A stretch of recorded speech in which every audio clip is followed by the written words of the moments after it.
على محمد وآل محمد وعلى أهل بيته الطيبين الطاهرين الذين أذهب الله عنهم الرجس وطهرهم تطهيرا. We are in the fourth session of debunking misconceptions on Shia Islam.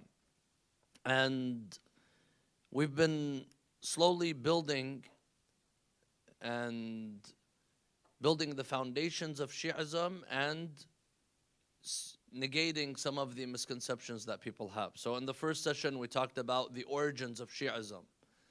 And this will, especially for those people who come and say, where did Shi'ism come from? It's a sect and it's something, they come and they try to make it look like it's something far and very different from Islam and the message of Rasulullah. And we see that it is deeply rooted in the Quran and deeply rooted in the Sunnah of Rasulullah sallallahu alayhi wa alayhi. Then we went on, in the next session, we talked about who the Ahlul Bayt are.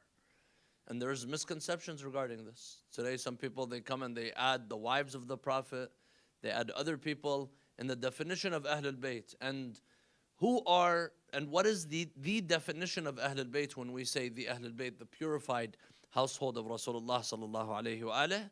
And we come to understand that this is talking about a specific group of people. They are the Ahlul Kisa, the family of the Prophet, Rasulullah, Imam Ali, Fatima Zahra, Imam Hassan, Imam Hussein, and the Imams of the Ahlul Bayt alayhum salam. They fall under this category because of Hadith al-Thaqalain, which we explained that they will continue until the Day of Judgment. They don't separate from the Quran. And then in the third session, we talked about the misconception that Shi'as are against the Sahaba of the Prophet and they have problems with the Sahaba of the Prophet, or they don't like the Sahaba. And this is wrong. The Sahaba, they are good. But there are some people that we have some, basically, you have to come and look at people's history and look at their past. And we can't come and just give a blanket statement. They're all good or they're all bad. No. There were some who were mu'mineen and there were some who were munafiqeen, as the Quran describes. And I wanted to add on to that point of the Sahaba, and then we will move on to a different topic, inshallah. And that is that some people come and say, what about the narrations? For example, the narration of Abu Bakr in the cave with the Prophet, or Rasulullah praising Aisha, or specific narrations regarding some of the Sahaba of Rasulullah sallallahu alayhi wa in praise of them. Because today, when a Sunni person that has not really read, or they've just heard what they've heard from their Jum'ah prayer, from their khutbahs, when you come and you tell them that you have to follow the Ahl Bayt and not the Sahaba, they'll come and they'll tell you why. What's wrong with the Sahaba? These are good things. These are a lot of good things that are said about the Sahaba. These are a lot of ahadith narrations that you could hear praising Abu Bakr, praising Umar, praising Uthman, praising Muawiyah, praising Aisha, praising others. So why do you Shia not follow them? And the reply is twofold. One is that when it comes to any hadith, we have to see the validity of that hadith. Am I supposed to just accept any hadith that I hear? No. I have to come and see the authenticity and the validity of the hadith. If I just come and tell you, Qala Rasulullah, such and such, without having a chain that is actually leading me to Rasulullah, then this word is nothing. This hadith does not mean anything. It has to have an authentic chain going back to Rasulullah sallallahu alayhi wa alayhi. And Rasulullah sallallahu alayhi wa alayhi, he says, سَتَكْثُرْ عَلَيَّ الْكَذَّابَةِ. There are going to be many people that are going to fabricate narrations and attribute them to Rasulullah sallallahu alayhi wa alayhi wa sallam. So, and we know that this is something that definitely happened. This was something that definitely did happen, where narrations were added and they were fabricated, especially when we know that there was an agenda against the Ahlul Bayt. There was an agenda of establishing the power of a group of people and removing a group of people. And this is very clear when you read the history of Islam. You see that there were attempts at pushing the Ahlul Bayt. The Ahlul Bayt were marginalized, and then For example, once Muawiyah comes to power, the Battle of Siffin, and for 80 years Bani Umayyah ruled, and Muawiyah, he used to pay people to curse Imam Ali. And he used to pay people to go out and, I have one, thank you. He would go out and say something against the Ahlul Bayt. So we know that this is a fact. So now, every hadith that I see, I have to go and see the validity of this hadith. So this is one. We're not even getting in the details regarding this hadith. For example, the hadith of the 10 who are guaranteed paradise. Now, this is with, put aside the fact that there are several problems in this hadith by itself. Just for example, this hadith, it is narrated by one of the 10. Now, we have a rule in the lessons of hadith, in the study of hadith, ilm al-hadith, and that rule is that, and this is a common sense rule, if someone comes and praises themselves in front of you, and they say, Rasulullah, for example, I come to you and I say, Rasulullah, one day he told me you're the best Muslim. Out of all the Sahaba, you're the best person. Do I accept that hadith? No. If someone else came and said that, for example, Rasulullah told me that Fulan is the best Muslim, then I could narrate that. But if he's telling me I am the best Muslim, or I'm included in that group of people who are guaranteed paradise, then this hadith cannot be accepted, because you're praising yourself. And one of those, in the hadith that says the 10 who are guaranteed paradise, one of them, his name is Sa'id ibn Zayd. He's one of the 10. He's narrating the hadith. So how could you accept that hadith? This is number one. And second one, if this hadith was a very known, very authentic hadith, then you would have heard everyone narrating this hadith. It would have been something that was very acceptable, widely spread and widely acceptable amongst the Muslims and the Sahaba. And you don't see it. You only see it's khabar wahid, meaning one person heard it. Whenever you hear one chain of a hadith, then you put a question mark on it, because you have to verify the validity and the honesty of all of the people in the chain to accept that hadith. Now, if you see a hadith that has multiple people, I heard this hadith from this person and that person and the third, fourth, fifth, they're all saying the same hadith, then you would accept it. And so this is another point. A third point is that Rasulullah sallallahu alayhi wa alihi would not guarantee someone paradise unless this person is ma'soom. Because maybe this person after Rasulullah praises this person, but then tomorrow this person might do something wrong. So it goes against the aql. And here, another, if it was widely mentioned, for example, the hadith of the 10 who are guaranteed paradise, one of them is Uthman. What happened to Uthman in the end of his life? He was killed by who? The Muslims. Some of them were Sahaba of the Prophet. They put a siege on his house, and they basically put a siege on his house and they killed him. So if it was known amongst the Muslims that Uthman is guaranteed paradise, do you think they would have done that? They wouldn't have done that. So here, and especially knowing that there were Sahaba who came, and now say someone could come and say, okay, Tabi'een, they did this. The same thing with Imam al-Hussein. He's guaranteed paradise, and there were Muslims that came and killed him. But none of those people who killed Imam al-Hussein were from the Sahaba of Rasulullah sallallahu alayhi wa. So these are the refute. This is the refute with when someone comes and tells you, but there are narrations praising Fulan and Fulan from the Sahaba, you put a question mark on them. This is one. And the second point is that, let's say these hadith are accepted. These hadith are talking about this person at this particular time.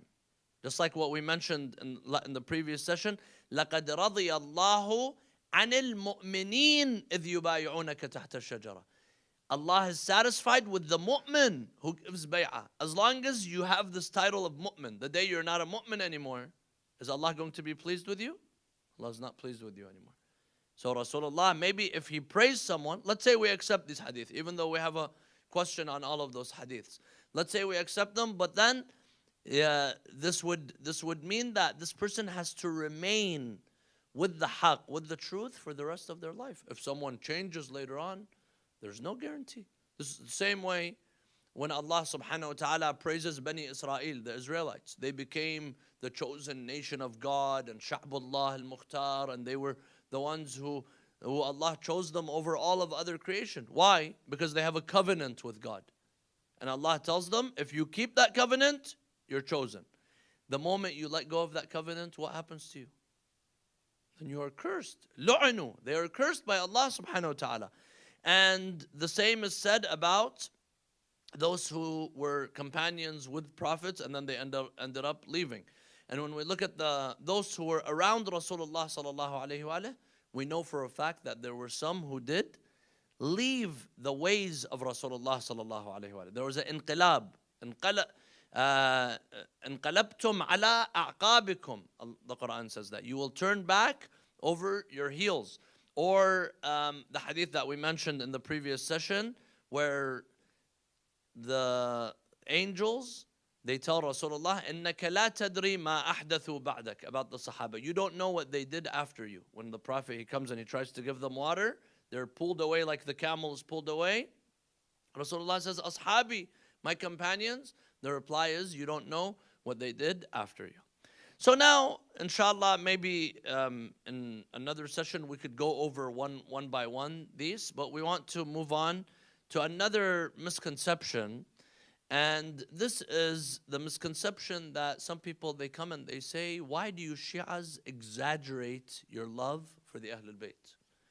Why do you Shi'as show so much attachment to the Ahlul Bayt? You go and you visit the graves, you do ziyarah, you walk to the grave of Imam al-Hussein, and they make it look like there's an obsession with the Ahlul Bayt, and they'll come and they'll tell you, you Shi'as love Imam Ali, you love Imam al-Hussein, you love the Ahlul Bayt more than you love Rasulullah. You don't even give attention to Rasulullah.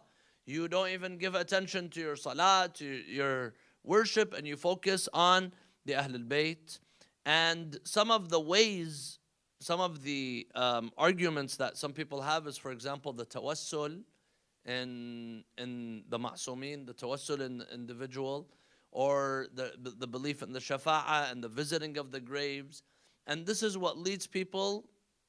There are groups that come and they do takfir, like Ibn Taymiyyah, for example. He was the Wahhabis. They come and they give takfir. They come and they say Shi'as are not even Muslim. They're kafir. And that's what basically allows them to legalize and make it okay to take away the lives of Shi'as. And this is why we've seen throughout history, many Shi'as are always persecuted as a result of their beliefs, as a result of their love for the Ahlul Bayt. So here, with regards to this misconception, you see that it causes a lot of suffering, a lot of pain. Right now, as Muslim cemeteries, the two oldest cemeteries in Islam, one cemetery in Mecca, Maqbarat al-Hujun or Maqbarat al-Mu'alla, that has the grandparents of Rasulullah, that has Khadija. And then there's another cemetery, Al-Baqi' in Medina. They're destroyed, razed to the ground as a result of this belief system. So just look how dangerous it is to have misconceptions. When you don't know, you end up having misconceptions about a belief system. You start doing takfir, you start allowing the killing, the murder, the bloodshed. And this is what we see has been happening. 1926, the Baqi' was destroyed, and Maqbarat al-Mu'alla was destroyed. 100 years before that, Karbala was attacked. In the beginning of the 1800s, Karbala was attacked. And Najaf was attacked as well. And the shrine of Imam al-Hussein was looted, and many Shi'as were killed. So this shows you how dangerous it is to have these misconceptions. First of all, a lot of these misconceptions, they come out of ignorance. The Shi'as, first of all, none of the Shi'as, for example, they love the Ahlul Bayt more than Rasulullah sallallahu alaihi wasallam, or worship the Ahlul Bayt. No. In fact, we believe that the Ahlul Bayt, the Imams of the Ahlul Bayt, Amir al-Mu'mineen, they are the servants of Rasulullah sallallahu alaihi wasallam. Imam Ali he says, "Ana abdun min abidi Muhammad." I am from the servants of the Prophet. But we follow him because he was the greatest of the servants of Rasulullah. While the other Sahaba, They did not follow the way they were supposed to follow Rasulullah sallallahu alaihi wasallam. He followed the best. That is why he is revered and he is loved. So inshallah today we will address, and with what's remaining, we will address the misconception of the Shia's visiting of the graves and the tawassul in the imams. And then probably next session we'll talk about shafa'ah and tawassul more. So as for visiting the graves, there are several points that we have to address, because they'll come and they'll tell you it's haram to visit graves. If you're visiting a grave of Imam Hussein, of Imam Ali, of the Ma'sumin, then this is shirk. That means you're worshipping that grave. No one is worshipping a grave. And in fact, there are several points. The first point is that our religion, our beliefs, Islam and the Quran and the Hadith of the Prophet teaches us to associate and love that which brings me closer to Allah subhanahu wa ta'ala, and disassociate myself with that which brings me away from Allah. And this is a general rule that we have to have in life. Anywhere you go in life, anything, you want to watch TV, you want to go a place, anything you want to do in life, ask yourself, does this bring me closer to God, or does this bring me further away from God? If it brings me closer to God, then this is good. If it brings me further away from God, then this is haram. This is something that I should stay away from. And this is in the Furu' ad-Din what we call as at-tawalli wat-tabarri. At-tawalli li awliya wat-tabarri min a'da' I have to, as a Muslim, I have to love the believers.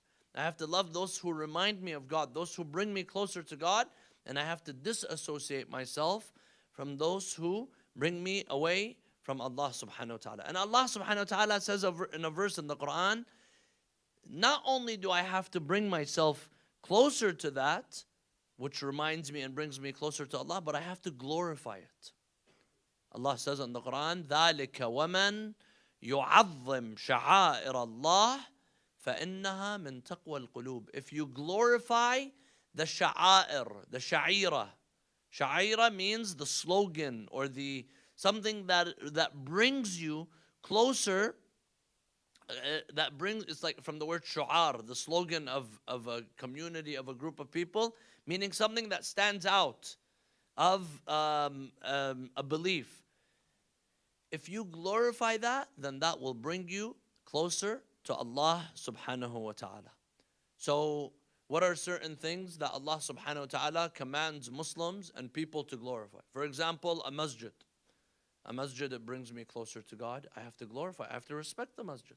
This is why we have in Islam rules of respecting the masjid. We can't desecrate a masjid. If there's najasa, if there's anything, it's wajib to clean it. You can't bring in something filthy. You have to respect it.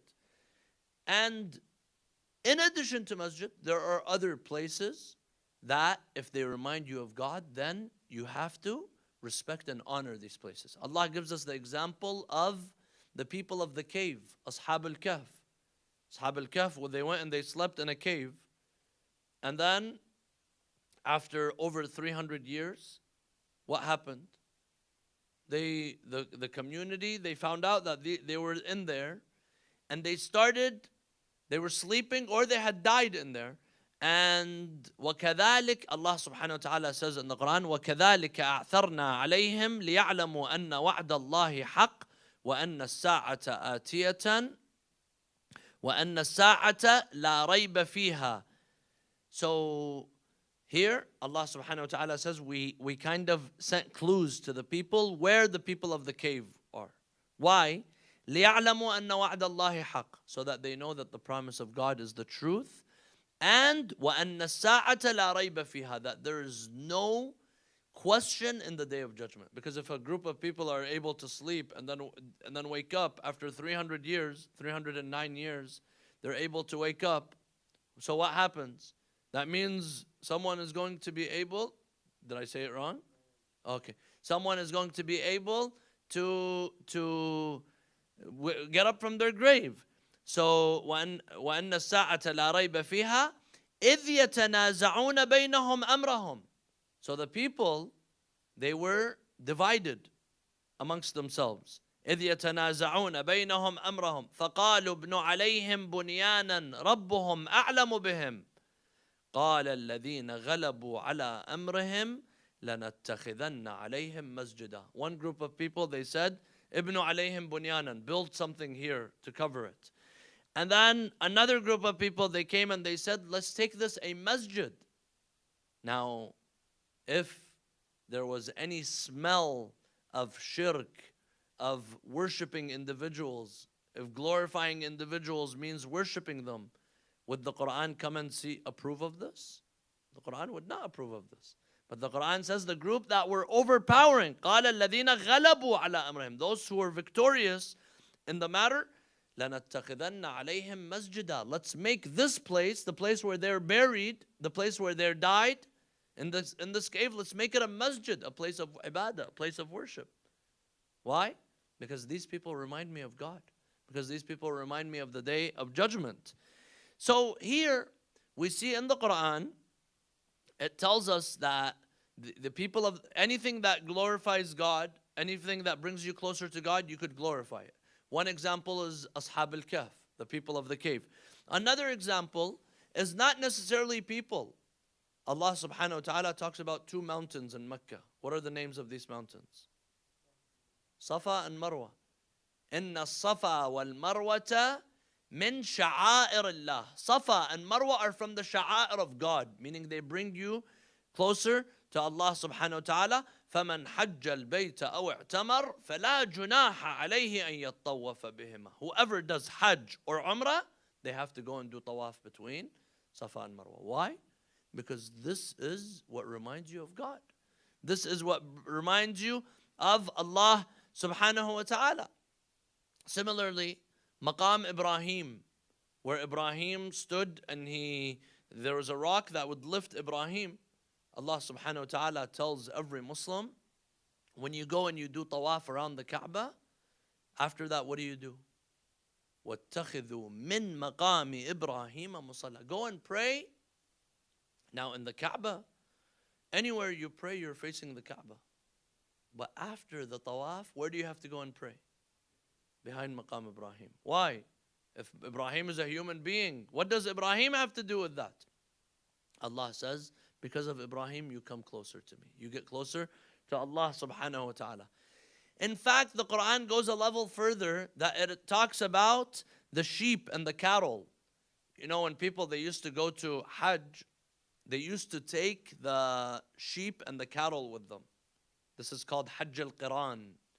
There's several types of Hajj. Hajj al-Tamattu, Hajj al-Qiran, and Hajj al-Ifrad, Mufrad.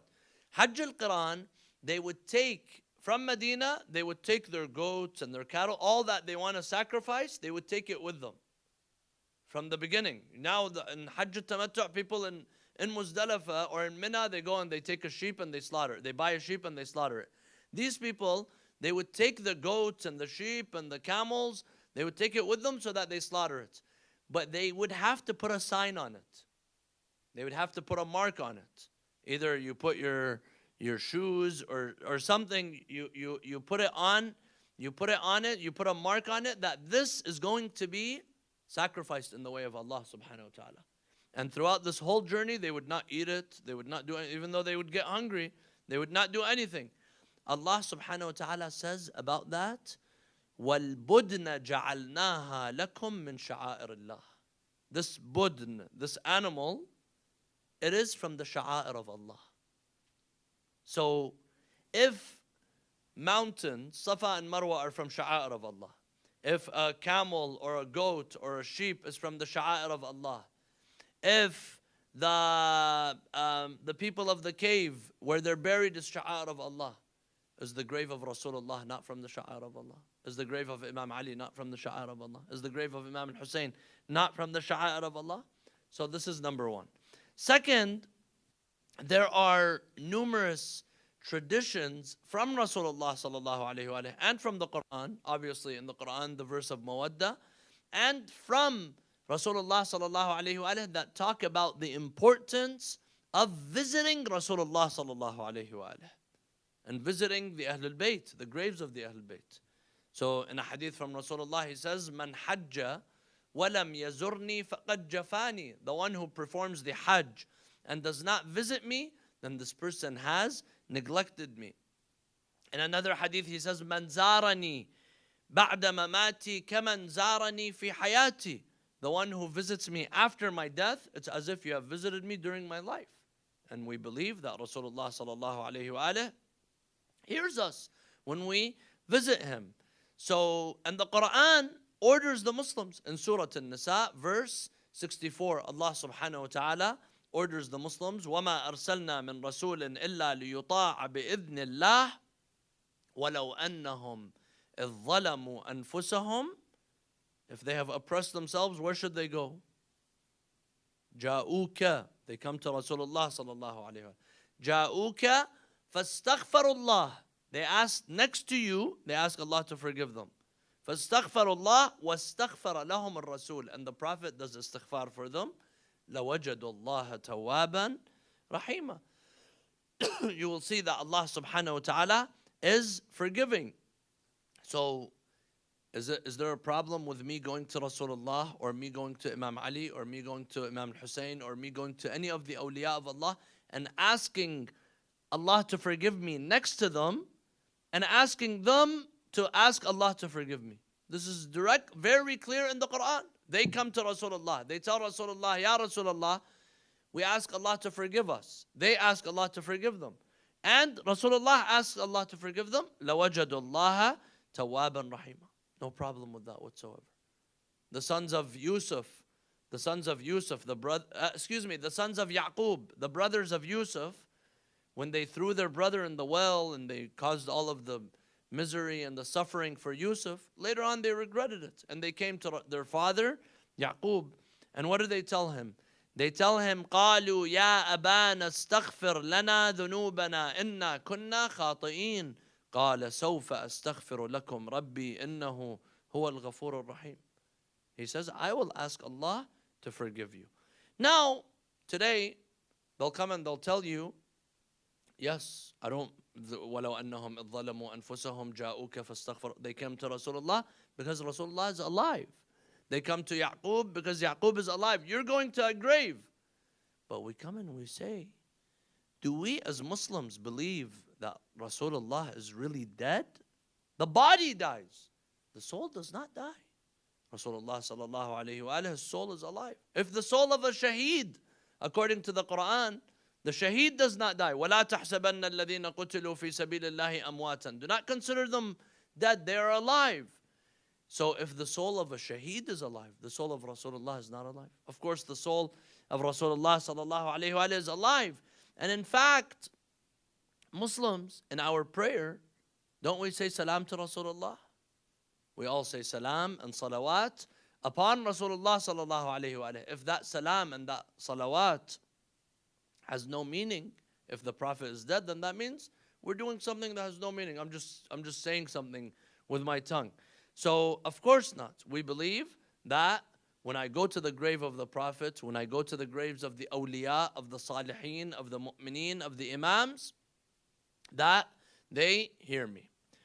Now, another point, the third point, is that if the belief that resorting to the grave of a prophet or the awliya or the imams is shirk and bid'ah, this belief is a new belief.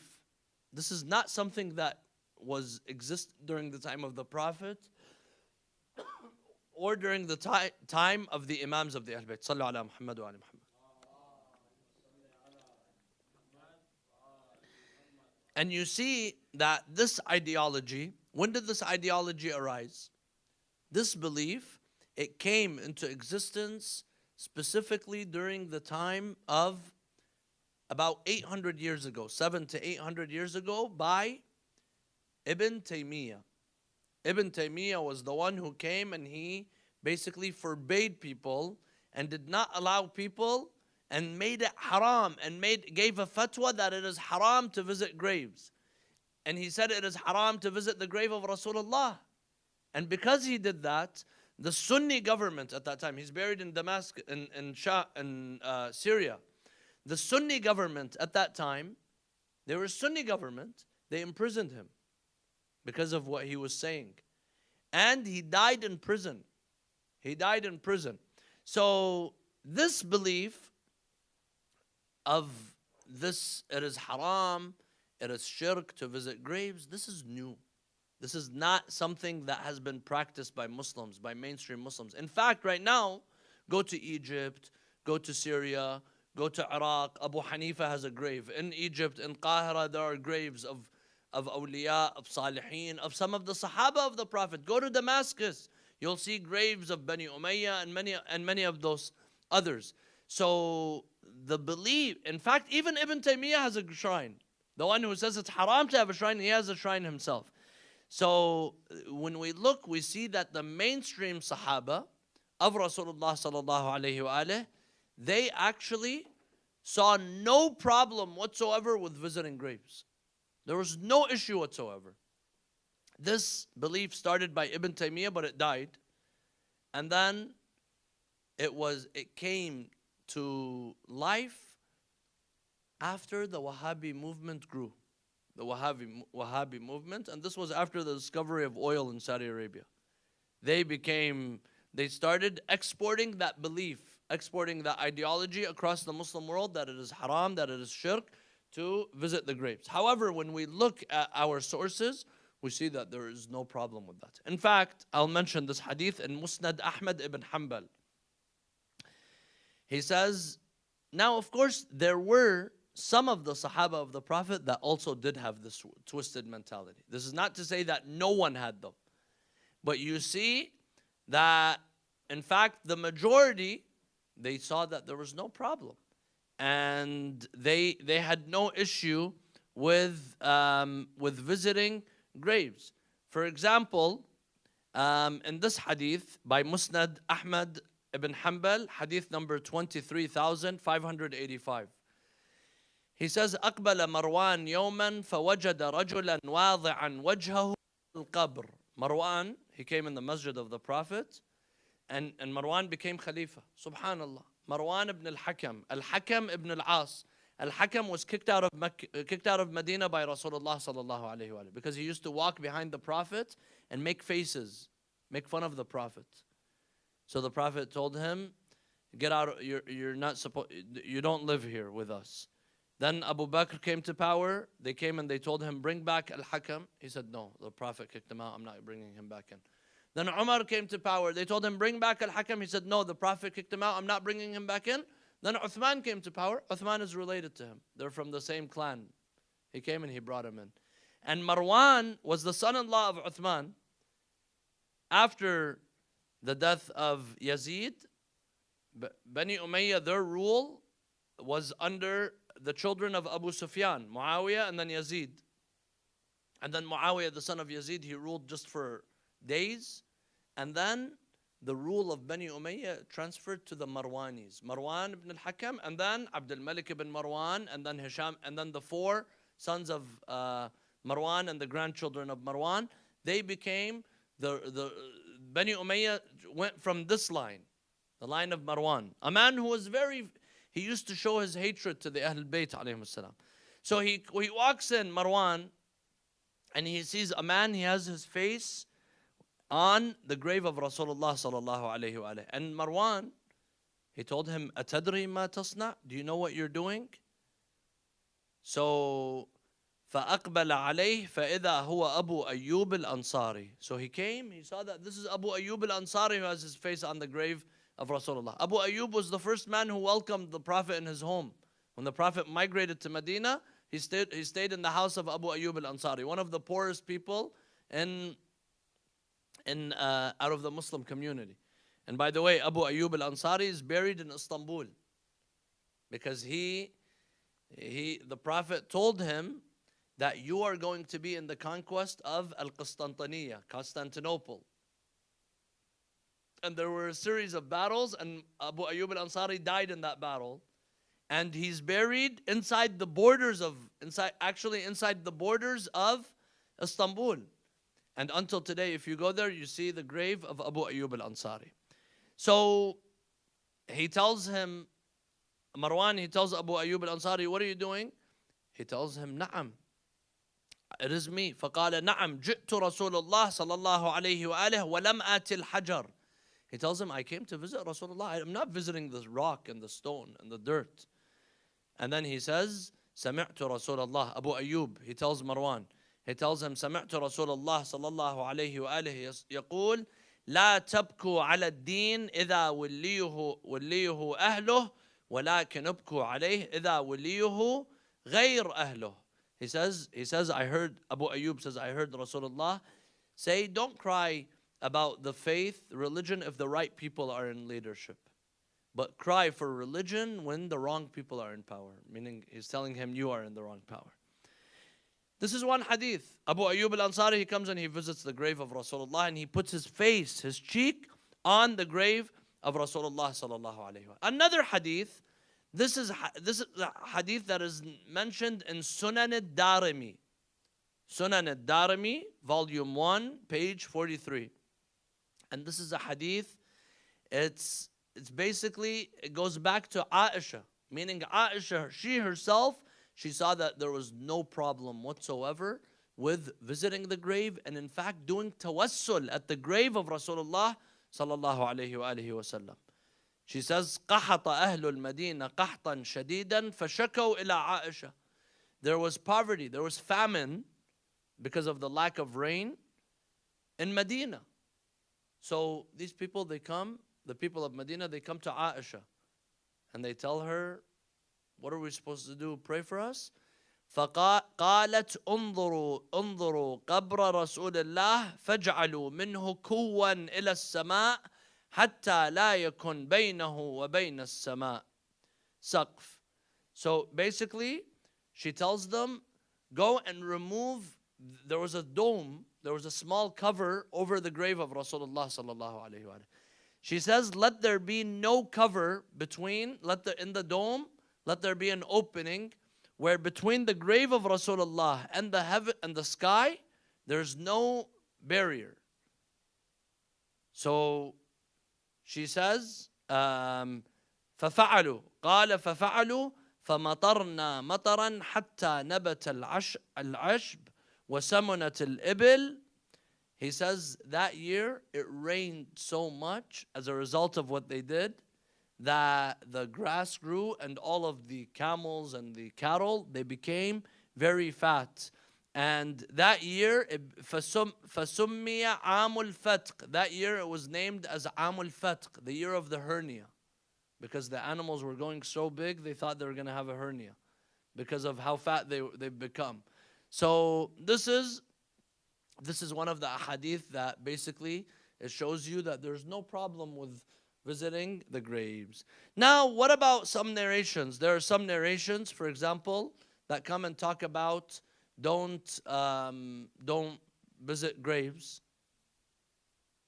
There are some, if you were to accept those narrations, there's another hadith that is mentioned in Sahih Muslim, where Rasulullah sallallahu alayhi wa alihi says, كنت نهيتكم عن زيارة القبور فزوروها.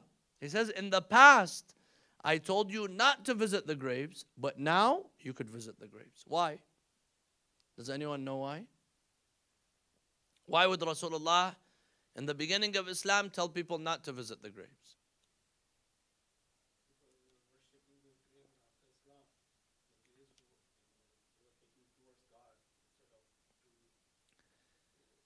So yes, is that the ideology of those people who were fresh Muslims, the kuffar, in the beginning is that if I'm visiting a grave, that means I'm worshiping this grave. Because even the idols that they had, like Hubal and Lat and Uzza, these were in fact good people. They were righteous people in their community, but they started worshiping them, not worshiping them, they started revering them until they started making idols out of them, and then they started worshiping them. So Rasulullah sallallahu alayhi wa, if we were to accept this hadith, when the community was freshly Muslim, they have just joined the religion of Islam, these people, they were just worshiping idols. So now he tells them, don't visit the graves.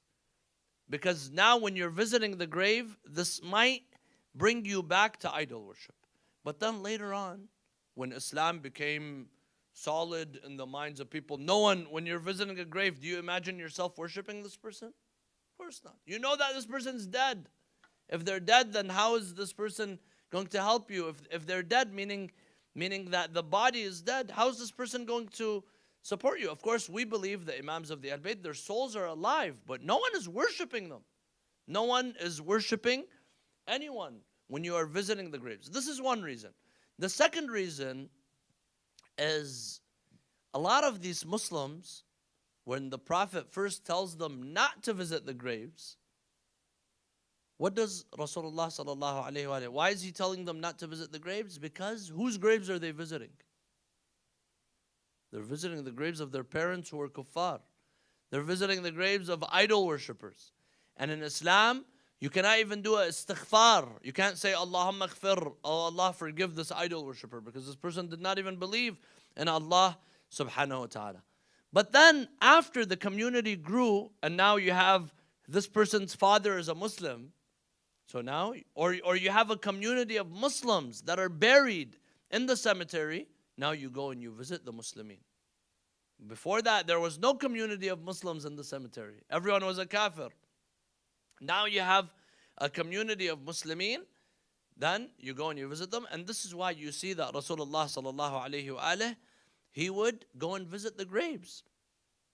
And there are many benefits to visiting the graves. Rasulullah, narrations say, every Monday he would go, and the cemetery of Baqi' is walking distance from Masjid al-Nabi. He would go and he would visit the graves. Assalamu alaikum ya ahla la ilaha illallah, min ahli la ilaha illallah. He would basically, you are those who believe in the oneness of God. I'm visiting you, peace be upon you. And there are many benefits of visiting the graves. When you visit the grave, you remember death. You remove the attachment from this dunya. Alhaakum at-takathur hatta zurtumul maqabir. And then over time, Rasulullah, he made it okay to go and visit the graves. And there's nothing wrong with that. And then we see the Imams of the Al-Bayt, they also continued that tradition, visiting the graves of the awliya and the salihin. Fatima al-Zahra, she tells Amir al-Mu'mineen in her wasiyah, she tells him, وَتَعَهَدْ قَبْرِي بِقِرَاءَةِ الْقُرْآنِ, and come and visit my grave and recite Qur'an over my grave, because the deceased enjoys when the Qur'an is being recited over the grave. And the fifth and final point that we will mention is that from amongst the graves that we visit now, it's recommended for us to visit. Of course, it's recommended to visit the graves of your parents, the graves of the relatives, the graves of the mu'mineen, and the graves of those who bring you closer to Allah subhanahu wa ta'ala. And that is the Prophet and the Imams of the Ahlul Bayt. Why? Because when you visit them, you will become more religious. When you visit them, you will get closer to your faith, and they are those who are the representatives of the faith. They are those who inspire us to become better Muslims. And this is what every community does. Right now, when you remember someone, for example, here you have, for example, Martin Luther King Day. You have President's Day. You have several days that go back to certain individuals. Why? Because they want you to revere the sacrifices and the contributions that this person made to this community. So same, we say when I visit Rasulullah, when I visit the Imams of the Ahl-Bayt, we are basically strengthening our ties with Islam, with the Quran, with Salah, by remembering the Ahlul Bayt and those who bring us closer to Allah subhanahu wa ta'ala. So inshallah we will stop here. In the next session we will talk about shafa'ah and tawassul and what is the legal basically rulings behind doing shafa'ah and tawassul. Shouldn't we turn to God? Why are we asking Allah? Or what does this person do by elevating my rank in paradise? How does that happen? And who receives the shafa'ah as well? So these are what we will inshallah cover next week. But does anyone have any questions as what was discussed today?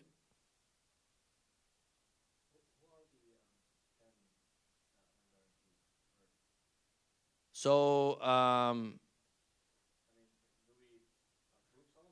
of course, some of them we do, but actually Imam Ali, he's in that list. They are Abu Bakr, Umar, Uthman ibn Affan, Ali ibn Abi Talib, Talha ibn Ubaidullah, Zubayr ibn al-Awwam, Abdul Rahman ibn Auf, Sa'd ibn Abi Waqqas, Sa'id ibn Zayd, and Abu Ubaidah ibn al-Jarrah. Actually, we only Amir al-Mu'minin, because all of the others, they had issues. Abu Bakr, he took the position. He took the position of Amir al-Mu'minin. And Umar ibn al-Khattab and Uthman, all three of them, they did that. Talha and Zubair, they waged the wars against the war of Siffin, the war of Jamal against Amir al-Mu'minin. Abdul Rahman ibn Auf, he was in the council of the six, and he chose Uthman. So he basically chose Uthman. Sa'd ibn Abi Waqqas, he was the father of Umar ibn Sa'd. He had the conquest of Islam. He did not give bay'ah to Amir al-Mu'minin. He did not give bay'ah to Amir al-Mu'minin Ali ibn Abi Talib, even during his life. Sa'id ibn Zayd and Abu Ubaidah ibn al-Jarrah, I don't know if there's something that we have against them, maybe. But from those, you can't, this narration, it is narrated by Sa'id ibn Zayd. How could someone come and narrate a hadith praising themselves? Actually, I was watching a clip and they mentioned that there is a question why all 10 of them are Muhajirin, none of them Ansar. So there was a bias towards the Ansar. And that is something that is also true. That between the Muhajirin and the Ansar, there was a bias.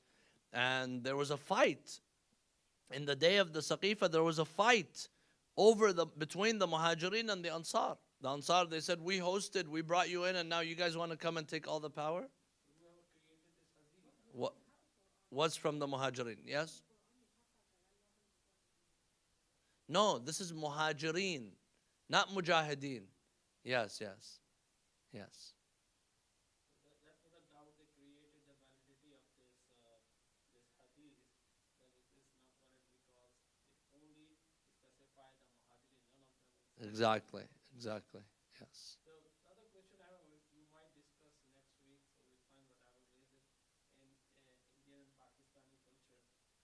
Anything like when we have any problem or any expression where we say Yali mother.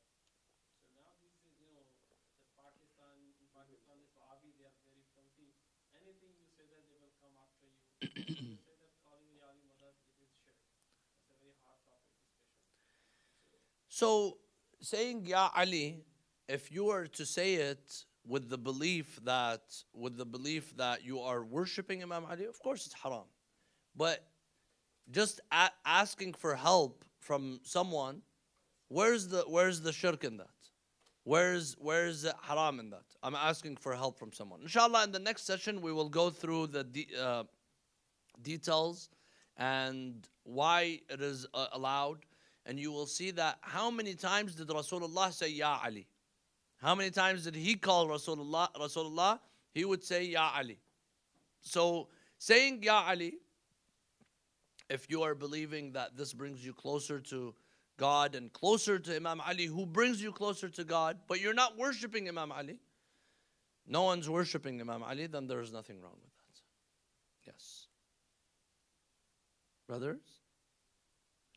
Okay. Walhamdulillahi Rabbil Alameen.